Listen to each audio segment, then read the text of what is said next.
गोनू झा अपने वाचातुर्य से सबका दिल जीत लेते थे। महाराज उनकी प्रतिभा के कायल थे। कठिन से कठिन अवसर पर गोनू झा का सुझाव उन्हें जंचता और वे उसे आजमाते। उलझने सुलझ जाती। प्रायः मिथिला नरेश भरे दरबार में गोनू झा के सुझावों की सराहना करते। समय समय पर गोनू झा को पुरस्कृत भी करते, जिसके कारण मिथिला दरबार के अधिकांश दरबारी उनसे चिढ़ते थे और ईर्ष्यावश उन्हें नीचा दिखाने का अवसर तलाशते रहते थे। गोनू झा इस स्थिति से परिचित थे, मगर इन बातों पर वे ध्यान नहीं देते थे कि उन्हें कौन क्या कहता है। मस्त रहना उनके स्वभाव में शामिल था। मिथिला नरेश के दरबार में एक बार एक बहेलिया एक तोता लेकर आया, जो समय के अनुसार उचित बातें बोल सकता था। जैसे सवेरा होने पर तोता गाता, सूरज निकला पूरब ओर, जागो भैया हो गई भोर।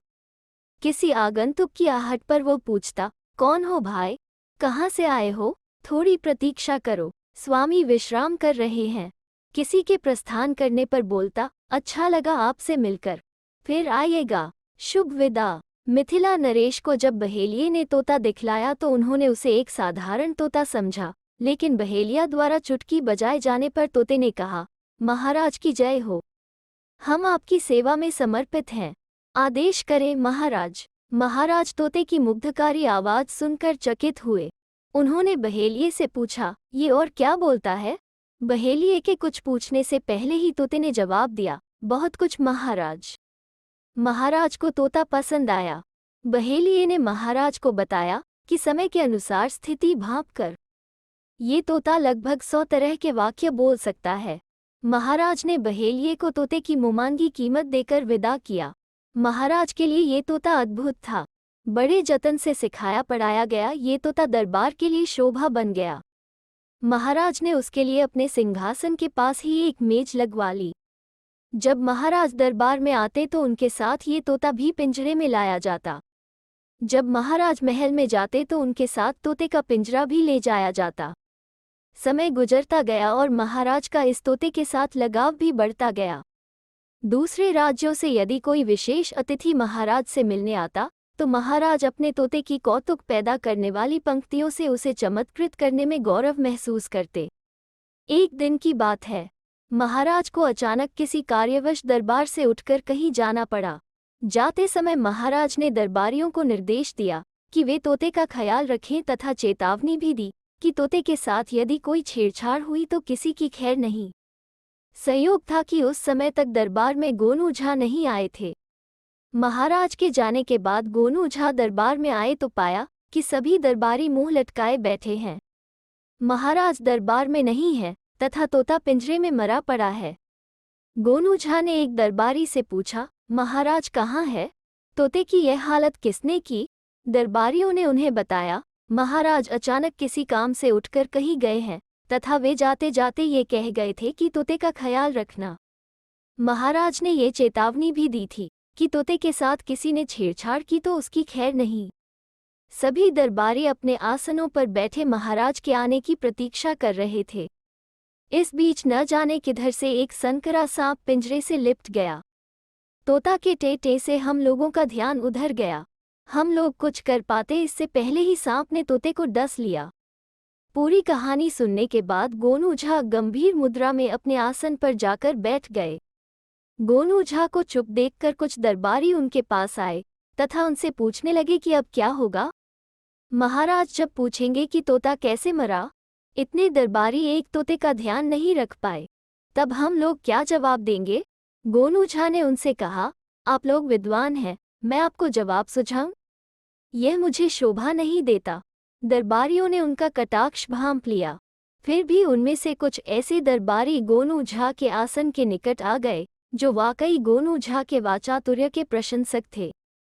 उन लोगों के आग्रह पर गोनू झा ने कहा, ठीक है, तोते की मृत्यु की सूचना मैं अपने ढंग से महाराज को दे दूंगा, लेकिन आप सभी वही करेंगे जो मैं कहूंगा, तब तो ये जिम्मा मैं ले लूंगा, और यदि आप में से एक भी आदमी मेरी बात से सहमत नहीं हो तो तब मैं इस मामले में नहीं पड़ूंगा।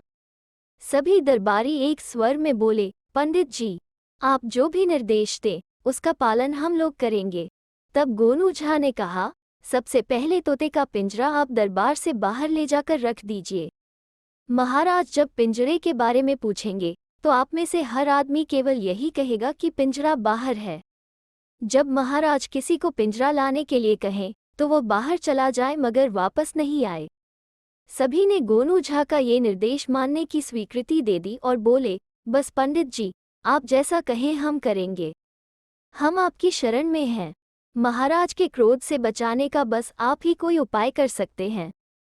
जब महाराज दरबार में वापस आए तो पाया कि तोते का पिंजरा वहां नहीं है।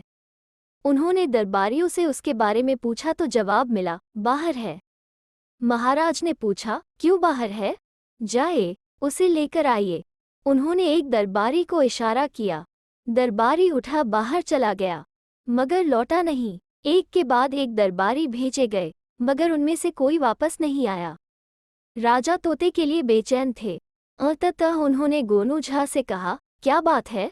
क्या तोता मर गया? गोनू झा ने कहा, महाराज, मैं ये कैसे कह सकता हूँ? छोटा मुँह बड़ी बात होगी। चलिए पंडित जी, हम स्वयं देखते हैं, मिथिला नरेश ने गोनू झा से कहा। गोनू झा तत्परता से उठे और महाराज के साथ चल पड़े। दरबार से बाहर निकलने पर महाराज ने दाएं बाएं सिर घुमाकर तोते के पिंजरे की खोज की तो उन्हें पास में ही रखा गया पिंजरा दिख गया।